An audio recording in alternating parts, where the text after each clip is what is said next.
sou Adriana Hansen e esse é o podcast O Futuro das Cidades. Olá, sejam muito bem-vindos a mais um episódio do podcast O Futuro das Cidades, que nessa terceira temporada conta com patrocínio master da Cavalete. Cavalete, muito obrigada por acreditar no nosso conteúdo. E hoje é um dia especial, porque a gente tem uma gravação para falar sobre eficiência energética e um tema importante que saiu muito recentemente no último dia 29 de setembro, que é a resolução número 4, que trata sobre os índices mínimos de eficiência energética. E para falar sobre esse assunto, a gente tem a honra de receber a Alexandra Maciel, que desde 2019 atua no Ministério de Minas e Energia com esse assunto, mas que também já atuou no Ministério do Meio Ambiente. Alexandra, muito obrigada por ter encaixado aqui um pouquinho antes da COP, na sua agenda, a nossa entrevista para falar sobre esse tema super recente, extremamente importante, um marco para o Brasil. Sim. Obrigada pelo convite, obrigada pela oportunidade de apresentar aí o histórico desse trabalho que realmente é um marco para o país. Alexandra, há muito tempo a gente fala de eficiência energética. O Brasil ele tem, na realidade, uma trajetória longa de discussões relacionadas a esse assunto. Sim. Eu queria, na realidade, primeiro que você apresentasse um pouco dessa sua trajetória aqui no Ministério de Minas e Energia, mas também falasse um pouco dessa trajetória do Brasil, da evolução. Eu nunca me esqueço de uma palestra que eu assisti sua, com um gráfico muito interessante de toda a evolução do país nos assuntos relacionados à eficiência para a gente conseguir chegar nesse marco que aconteceu agora em setembro. Você poderia falar um pouquinho sobre você, o seu papel e essa evolução no nosso país? Sim, claro. Bom, eu sou uma apaixonada pelo tema, né? O meu mestrado e meu doutorado são na área de eficiência energética de edificações. Eu estudei com o professor Roberto Lamberts, da Federal de Santa Catarina, e desde então é a minha bandeira. E no Ministério de Minas e Energia, meu trabalho se encaixou perfeitamente porque faz parte, né, das competências do Ministério, por conta da Política Nacional de Conservação de Energia, atuar na temática de eficiência energética como um todo, mas com foco também, né, é bem específico, inclusive, a lei, quando trata de edificações. E desde que eu entrei no Ministério, né, que eu vim do Ministério do Meio Ambiente para o Ministério de Minas e Energia, por conta desse histórico de trabalho na área da construção, eu acabei assumindo bastante, né, essas atividades relacionadas ao setor, e a gente vem então conduzindo aí as discussões no âmbito dos grupos de trabalho que tratam do setor de edificações. A gente tem dentro do Ministério a coordenação de um comitê gestor, que é o Comitê Gestor de Indicadores e Níveis de Eficiência Energética. Por lei, ele tem aí a responsabilidade de definir índices mínimos de desempenho energético, de eficiência energética, ou níveis máximos de consumo, né, quando a gente está falando de equipamentos consumidores de energia. Então, ele tem essa responsabilidade de definir esses índices mínimos. E no caso das edificações, além disso, existe essa competência de definir os requisitos técnicos de classificação da eficiência das edificações, os indicadores que vão ser necessários para definir esses requisitos, etc. Então, dentro do CGIE, por causa desse estabelecimento específico, né, no caso das edificações, a gente também tem um grupo técnico chamado GT Edificações, que também é um grupo interministerial que agrega todas as instituições, tanto de governo, inclusive do setor privado e da academia, que atuam no escopo da construção civil. Então a gente tem Ministério das Cidades, a gente tem Ministério de Ciência e Tecnologia, a gente tem a Caixa Econômica, claro, o Ministério de Minas e Energia ali coordenando, né, o processo, mas a gente tem a CEBIC, né, a Câmara Brasileira da Indústria da Construção ali envolvida, especialistas da academia, que tem aí a responsabilidade de, no âmbito desse grupo técnico, debater toda a parte técnica relacionada a como você avalia a eficiência dos edifícios, né? Ou seja, é um trabalho a dezenas de mãos. Sim. que envolve, seja o lado acadêmico, quem desenvolve, incorpora, constrói as edificações, o governo enquanto um papel de estimulador da evolução desse mercado, que também tem os seus objetivos relacionados à descarbonização, a melhores performances das nossas edificações. Exato. É um trabalho com muito esforço mental, muito esforço de tempo para chegar nesse resultado que a gente está chegando agora, né? E assim, esse histórico, ele é um histórico longo, né? Porque a gente tem a publicação da lei em 2001, que é essa lei da Política Nacional de Conservação de Energia, que é a primeira vez que você tem ali aquele foco específico, né, no segmento das edificações, entendendo a parcela, né, de demanda do setor sobre o consumo de energia elétrica no país, principalmente da energia elétrica, né? Então, desde 2001, começou a se discutir no âmbito do GT Edificações como fazer para definir uma metodologia nacional para fazer a classificação da eficiência energética. Então, em 2005, a gente começou esse trabalho. Se formou um grupo técnico para se discutir essa metodologia, com a liderança do Procel, né? A participação do Inmetro, a participação dos setores da academia, dos laboratórios de conforto ambiental das universidades, por exemplo. E a gente, então, em 2009 e 2010, publicamos a metodologia de classificação. Então, a gente publicou a etiqueta, né, que é aquela etiquetinha de barrinhas coloridas, né, que todo mundo conhece, na geladeira, na televisão, na máquina de lavar, ou seja, a linguagem já é conhecida de todo mundo, né? Exatamente. Então, em 2009, essa etiquetinha para edifícios comerciais e públicos, e em 2010 para edifícios residenciais. E é claro que quando a gente publicou essa possibilidade, né, dos edifícios no Brasil etiquetarem seus prédios com a metodologia nacional, isso era voluntário. Né? Então, por quê? Porque a gente precisava ter esse acúmulo de experiência da aplicação da metodologia para, a partir desse acúmulo de experiência, a gente entender, peraí, será que já é possível a gente exigir que os edifícios e as novas construções no país busquem essa classificação de uma forma formal, né?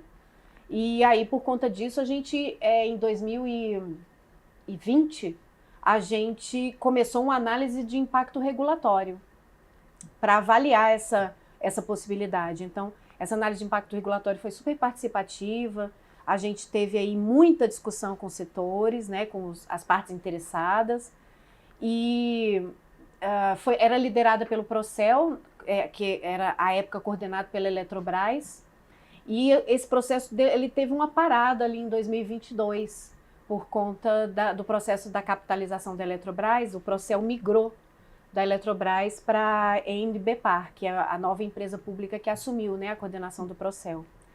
Então, a gente retomou o processo de conclusão dessa análise de impacto regulatório em 2023. Então, em 2024, continuamos aí o processo de discussão com a sociedade, workshops, com a academia, com os organismos de inspeção que são responsáveis pela acreditação. Então, assim, muitas partes foram ouvidas, né, nesse processo, a indústria da construção, e até que a gente chegou até aqui, né, publicando essa resolução. E essa resolução, ela tem um cronograma de aplicação, né? Então, não é que amanhã Não. todo mundo vai ter que ter etiqueta, né? Exato. Então, é bom a gente acalmar os nossos corações para esse processo. Exato. Como é que vai funcionar esse cronograma e por que ele foi pensado dessa forma? Ele está iniciando ali com os prédios públicos, né? O governo se colocando como um líder na busca dessa etiqueta, e depois os prédios privados. Conta um pouquinho sobre como que está estruturado esse cronograma. Então, nesse processo de discussão, né, até no processo da construção da análise de impacto regulatório, sempre se entendeu que o governo devia dar o exemplo, o setor público deveria dar o exemplo. Então, a gente sempre entendeu que deveria ser exigido das novas construções públicas o atingimento de níveis mais altos, né, nesses índices. Então, a gente estabeleceu para o setor público que as novas construções, assim, deixando claro que essa resolução, agora, ela só atinge novas construções, né? Então, assim, inicia com o setor público federal em 2027, onde as novas construções têm que atingir como mínimo de desempenho o A, a classificação A. Que é a máxima. Que é a máxima. E aí a gente vai, ao longo dos anos, num horizonte de 14 anos, atingindo outros segmentos. Então, a gente, em 2030, isso se inicia para o setor privado. No caso do setor privado, o que a gente está estabelecendo como índice mínimo é o nível C da etiqueta. Esse nível C, na realidade, ele equivale ao cumprimento do desempenho mínimo da norma de desempenho, né? Que é a 15575. Então, na realidade, o que a gente está estabelecendo ali é que o setor público, o setor privado, ele atinja como desempenho mínimo esse nível C, a partir dessa equivalência, né, com a norma técnica, e por meio de uma autodeclaração, justamente ouvindo aí o setor produtivo e pensando em formas de fazer com que a absorção dessa regulamentação fosse menos burocrática possível, menos custosa possível. Então, para o setor privado, vai ser por meio de uma autodeclaração em que a anotação de responsabilidade técnica ou o registro de responsabilidade técnica vai conter ali um comprometimento daquele responsável técnico de que ele está cumprindo com a norma. E o responsável pelo empreendimento vai ter que fornecer algumas informações básicas num sistema que a gente vai disponibilizar. Essas informações são informações que qualquer um pode levantar no projeto, que são, assim, basicamente pé direito, né, altura de piso a teto, tipos de parede, tipo de cobertura, tipo de abertura, né, tipo de janela. Então, assim, são informações bastante elementares, né, que não vão fazer com que isso adicione qualquer custo adicional, né, ao processo. E que é importante para a gente também entendendo esse setor. Exato. E criando dados, que é algo que a gente tem dificuldade. Esse é o grande objetivo. Né? Esse é o grande objetivo, assim, quando a gente internalizou essa autodeclaração, o fato da gente pedir que sejam fornecidas essas informações básicas é justamente para que a gente possa fazer uma fotografia do parque a ser construído no país, para orientar as políticas públicas, inclusive, né? E essas autodeclarações, no caso do setor privado, que vai precisar atender apenas o nível C, ela vai acontecer em 2 momentos ali, pelo que eu li da resolução, em 2 momentos importantes para viabilizar o desenvolvimento daquela edificação, né? Sim. Que é no alvará e no certificado de conclusão de obra, né? Exatamente, bem lembrado. Porque a gente tem, uma coisa é você fazer a emissão da etiqueta nível C de projeto, em que você tem uma anotação de responsabilidade técnica sobre o projeto. Então, quando você está fazendo a solicitação na prefeitura do alvará de construção, você tem que entregar aquele pacotinho de documentos que já sempre são exigidos, entre eles a RT, né? Então, nessa RT vai ter que constar que você está cumprindo com a norma e você vai entregar essa etiquetinha nível C, porque quando você faz a autodeclaração no sistema que a gente vai disponibilizar, você vai fazer o upload dessa anotação de responsabilidade técnica, vai inserir essas informações e automaticamente o sistema vai emitir essa etiqueta. Perfeito. Então, aí você entrega isso junto daquele pacote de documentos para emissão do alvará de construção. Com o edifício construído, aí você tem outro tipo de RT de obra, né? Então, o responsável técnico pela obra também faz o upload da sua RT, afirmando ali, né, se comprometendo de que cumpriu com a norma. De que seguiu o projeto, seguiu né? o projeto. Qualquer tipo de alteração no projeto, ele insere ali no sistema, para que, né, haja esse acompanhamento. E essa etiquetinha de edifício construído, então ela vai ser a que vai ser exigida para a emissão do certificado de conclusão, que é o que a gente chama de ABITSE, né? E depois essa etiquetinha ela precisa ser colocada de forma clara ali na edificação, pelo que eu vi, né? Tem um movimento ali de que ela precisa ficar evidente, né? Nos edifícios públicos, a gente está colocando na resolução que isso vai ter que estar, né, na entrada do prédio. No caso dos edifícios privados, porque a gente está falando de edifício residencial ali, né? De todas as outras de tipologias. todas as tipologias. Então, nesse caso, o que vai estar transparente para o consumidor de forma geral são os dados que vão estar públicos nesse sistema.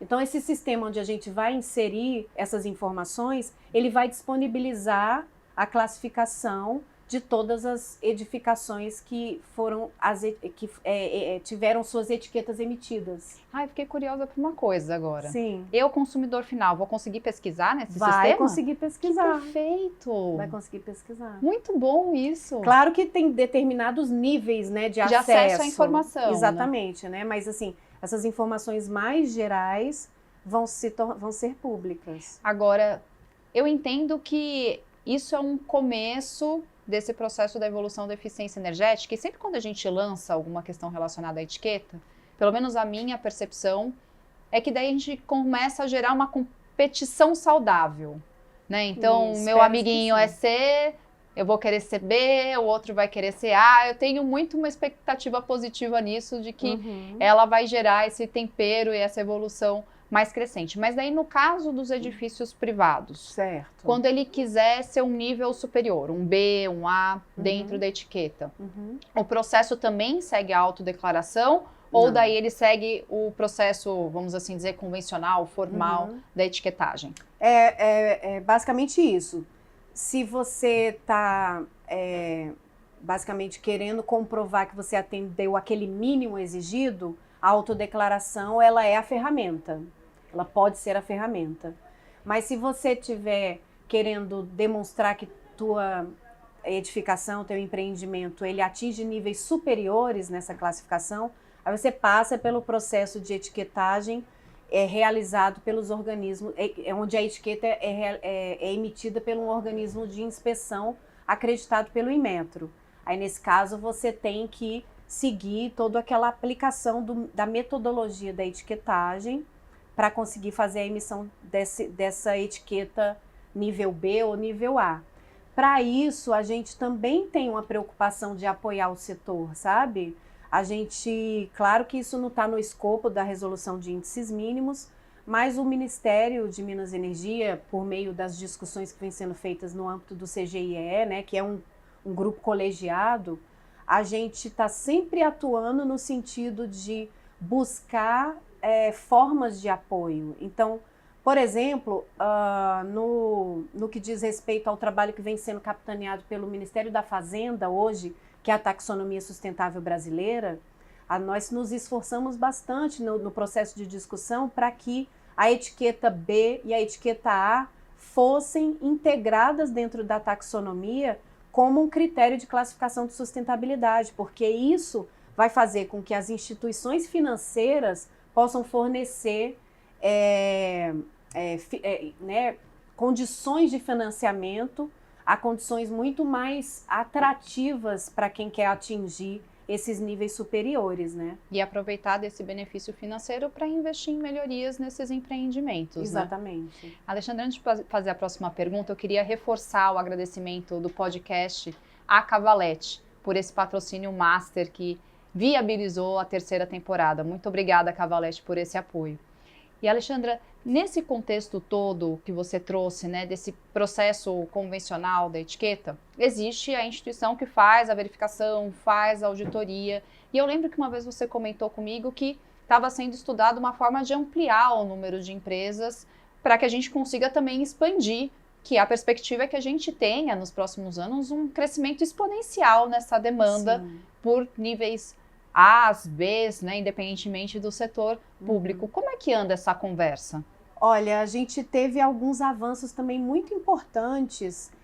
No mesmo dia que a gente publicou a resolução número 4, que é a de índices mínimos, a gente publicou a número 5, que é a que estabelece uma formalização da governança do processo de classificação da eficiência energética, em que, nesse processo de né, formalização dessa governança, o Procel fica com aquele papel que, na realidade, ele sempre teve, que foi de coordenação técnica desse processo de discussão como um todo, né?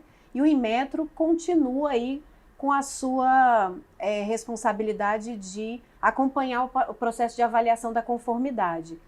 Dito isso, o que nós temos feito para simplificar esse processo e ampliar, né, dentro desse processo de discussão, desses novos regulamentos que vão ser publicados pelo CGIE, a gente já está aí no processo de discussão com o Inmetro para fazer um processo de simplificação do processo de acreditação. A gente está com um projeto em andamento para a gente definir todos os requisitos técnicos para a gente poder, além de ter organismos de inspeção, nós termos profissionais certificados que vão atuar em escopos de edificações de metragens menores, por exemplo.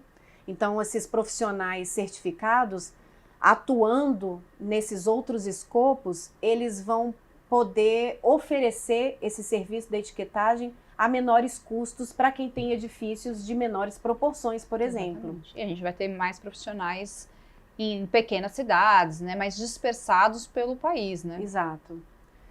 Então, assim, então é o processo em que a gente vai ter profissionais certificados, é o processo em que a gente busca um aprimoramento da própria metodologia de classificação para que ela seja o mais simplificada possível, para que a gente possa disponibilizar ferramentas de trabalhar com o processo de desenvolvimento do estudo para classificar de uma forma mais automatizada possível, né, através dessas ferramentas, e a gente possa fazer com que o processo da própria acreditação desses organismos ele aconteça de uma forma mais adaptada possível à realidade do setor de edificações. E, Alexandra, existe alguma perspectiva para os prédios que estão em operação? A gente já tem muito prédio construído em pé, né? A gente está aqui nas esplanadas. Aliás, fiquei sabendo que esse prédio passou por uma reforma também que fez melhorias interessantes na temática de eficiência energética. A gente não está no prédio de Minas e Energia, a gente está no de saúde, né? Isso, aqui no Bloco O. Existe essa perspectiva de como a gente trabalha, alguma indicação de como vai funcionar para prédios em operação? Sim. Isso talvez seja ainda um futuro um pouco mais distante. Olha, na realidade a gente já vem desenvolvendo, porque uma coisa, a gente tem a metodologia para você classificar a eficiência energética no nível do projeto e do edifício recém-construído. É quase como se a gente fizesse uma auditoria para checar se aquilo que foi prometido em projeto foi cumprido. Ok, a gente tem essa metodologia consolidada, né, já desde 2009 e 2010. Mas a gente vem desenvolvendo um trabalho que se chama Desempenho Energético Operacional, que é o Projeto DEL. O Projeto DEL, ele está fazendo, ao longo dos anos, um benchmark de consumo energético e de caracterização do tipo de consumo de diversas tipologias construídas.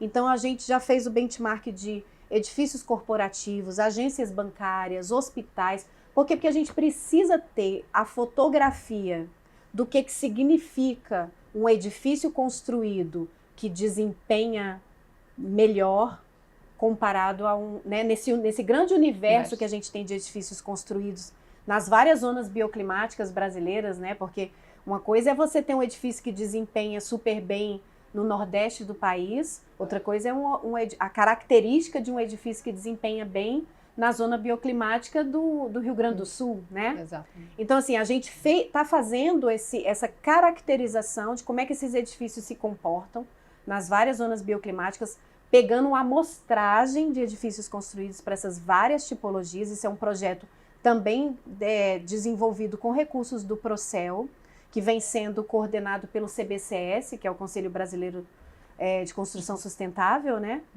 E a partir disso a gente está construindo o método de classificar edifícios existentes. Fantástico. E assim, a meta é que a gente possa aí nos próximos 5 anos ter já essa metodologia consolidada para publicação.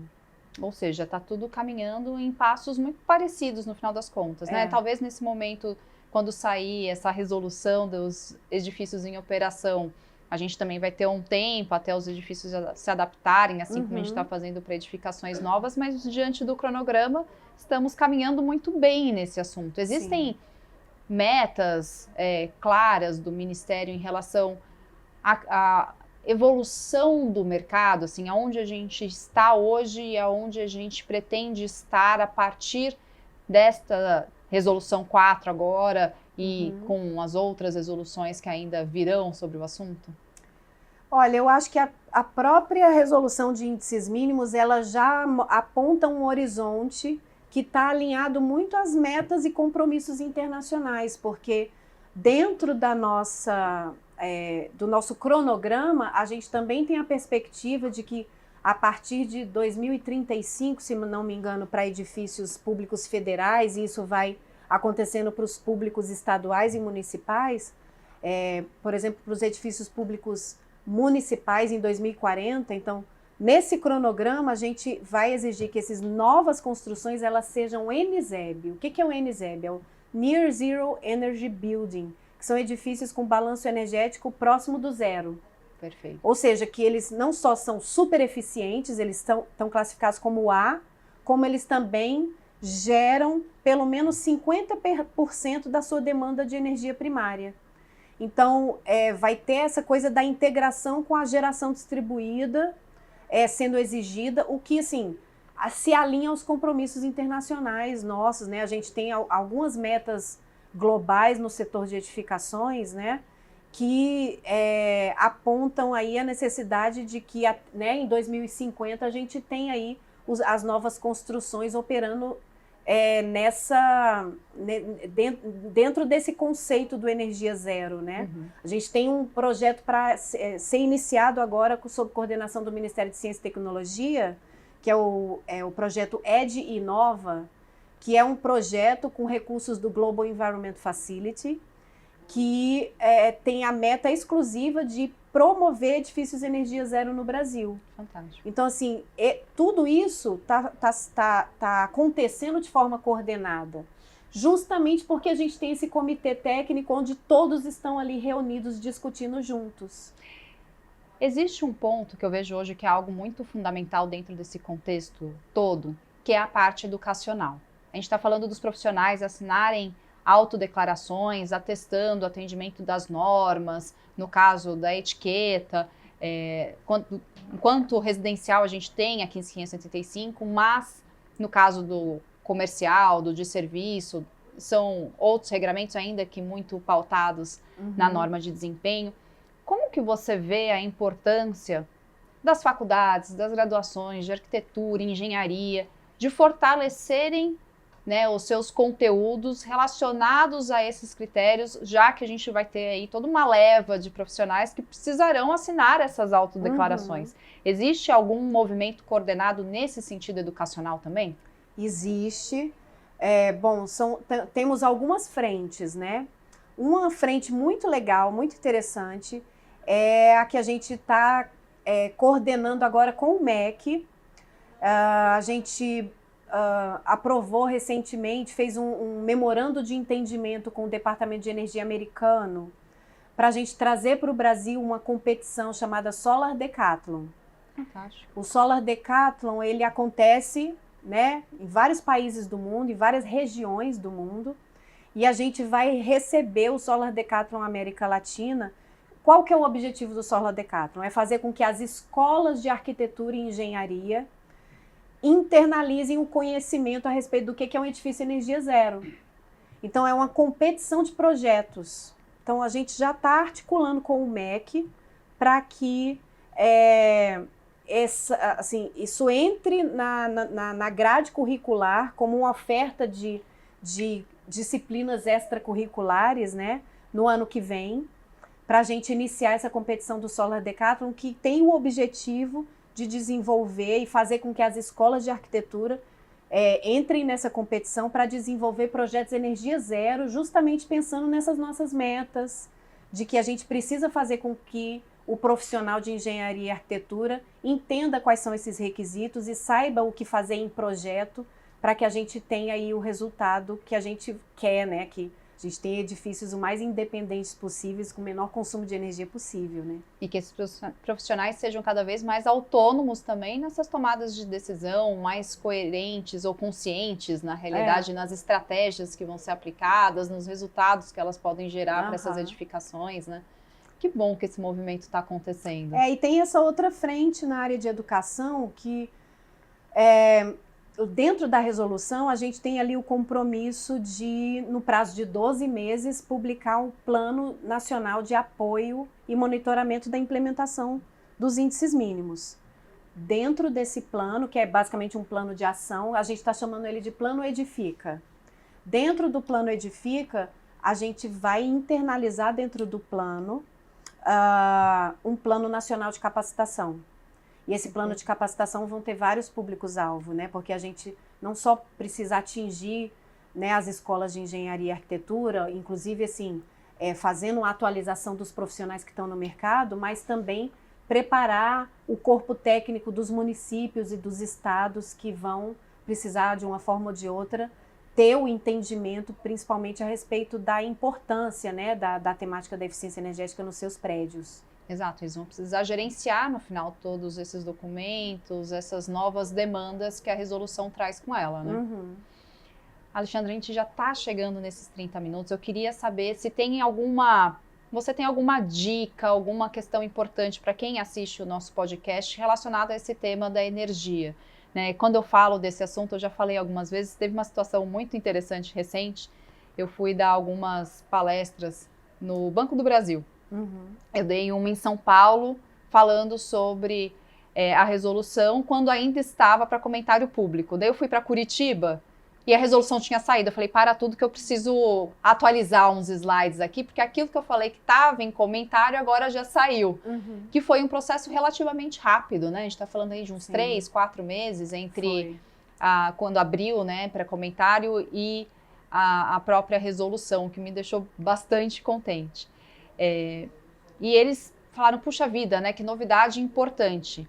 E eu sinto que hoje o mercado está todo mundo buscando informação, querendo entender um pouco mais sobre isso. O propósito dessa gravação é conseguir trazer um pouco dessas informações, coisas que não estão, inclusive, na resolução escritas ainda. Mas aonde que a gente pode buscar conteúdo sobre isso? Que dicas que você dá para quem incorpora, para quem constrói, para quem projeta, para que eles fiquem mais familiarizados com os termos, tanto da resolução quanto da própria etiqueta? Tá. Bom, a gente tem um portal dentro do Ministério de Minas e Energia, é o portal de eficiência energética. Você entra dentro do site do Ministério, na parte de assuntos tem eficiência energética. A gente construiu um portal que reúne basicamente tudo que a gente produz e coordena, não só nós, Ministério de Minas e Energia, como a gente também apresenta ali ações relacionadas à temática da eficiência energética que são coordenadas por outras instituições, então pelo Procel, pelo Ministério das Cidades. Ali dentro você pode acessar muito material. A gente tem um componente específico para ações e programas, mas quem quer se debruçar com mais detalhes sobre o que tem sido produzido de conteúdo na parte da etiqueta,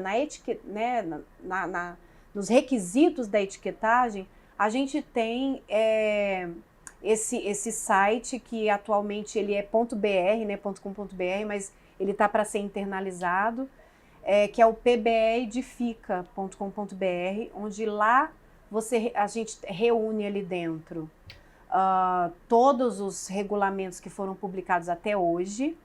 A gente tem a listagem de todos os edifícios que já foram etiquetados. E que são muitos, né? Desde 2009 para cá.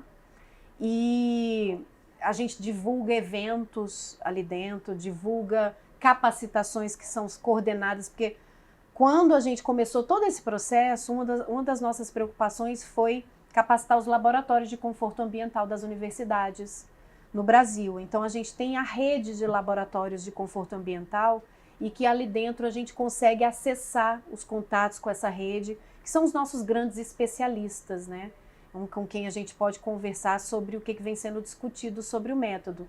E claro, a gente vai ter aí esse processo, como eu falei, de 12 meses para construir esse plano de ação, em que a gente vai ter esse comitê consultivo fazendo uma série de discussões e que uma parte do que vai ser discutido, a gente vai divulgar tudo isso via portal e muitas partes interessadas vão estar ali participando diretamente, mas a gente vai ter ao longo desses 12 meses, até outubro do ano que vem, a gente vai ter muitos workshops aí, onde a gente vai convidar toda a sociedade a participar. Perfeito, Alexandra, muito obrigada por toda essa explicação extremamente rica, atualizada, importante para o nosso setor da construção civil. E a última pergunta do episódio, ela sempre remete ao nome dele. E eu queria perguntar para você, qual que é o futuro das cidades e das edificações para Alexandra? Eu acho que o futuro das cidades, ele acontece quando não só o usuário dos edifícios, como os gestores das cidades, eles passarem a perceber que nós estamos inseridos num espaço que tem suas características próprias. Então, as cidades, elas precisam se adaptar às demandas do local em que ela se insere. Né? O projeto dos edifícios precisam se adaptar às demandas do local em que ele se insere, do bairro em que ele está inserido, da cidade como um todo. Então, a gente tem que levar em consideração o clima, o sombreamento do bairro, os ventos, o sol. O dia que a gente começar a perceber que isso é relevante, que a gente não pode depender exclusivamente da máquina, né, para trazer conforto para o espaço em que a gente vive, eu acho que a gente já tem meio caminho andado para ter mais qualidade de vida nas cidades. Alexandra, mais uma vez, muito obrigada pelo seu tempo, pela sua disponibilidade, pelas suas explicações. Espero que esse conteúdo tenha agregado para você que assiste a gente. Para mim, agregou muito. Aprendi muitas coisas ao longo dessa entrevista que vou levar para os projetos todos que eu atuo. E para você que ficou com a gente até aqui o final, não deixe de curtir, compartilhar, comentar os nossos episódios no YouTube, no Spotify, no Instagram. Esse conteúdo ele é feito para chegar a você e para que você possa fazer uso dessa informação para a sua vida. E que agora já tem novidade, né? Provavelmente, muito em breve, no edifício que você vai estar ocupando, no apartamento, na casa que você vai estar comprando, nós teremos uma etiqueta de eficiência energética. Essa discussão agora nunca foi tão presente e relevante para movimentar esse futuro das nossas cidades. Até o próximo episódio. E eu quero reforçar o nosso agradecimento à Cavalete, patrocinadora master da terceira temporada do podcast O Futuro das Cidades. A Cavalete que é uma empresa que produz cadeiras e que também tem a sustentabilidade como um de seus pilares, desenvolvendo produtos com inovação, com tecnologia, incorporando materiais reciclados. Cavalete, muito obrigada. Cada espaço redesenhado. E para você que ficou aqui com a gente até agora, até o finzinho desse episódio, nosso agradecimento especial também. E não deixe de curtir, seguir, compartilhar os nossos conteúdos no Instagram, no YouTube, no Spotify, para que esse projeto continue crescendo. Até o próximo episódio. E para você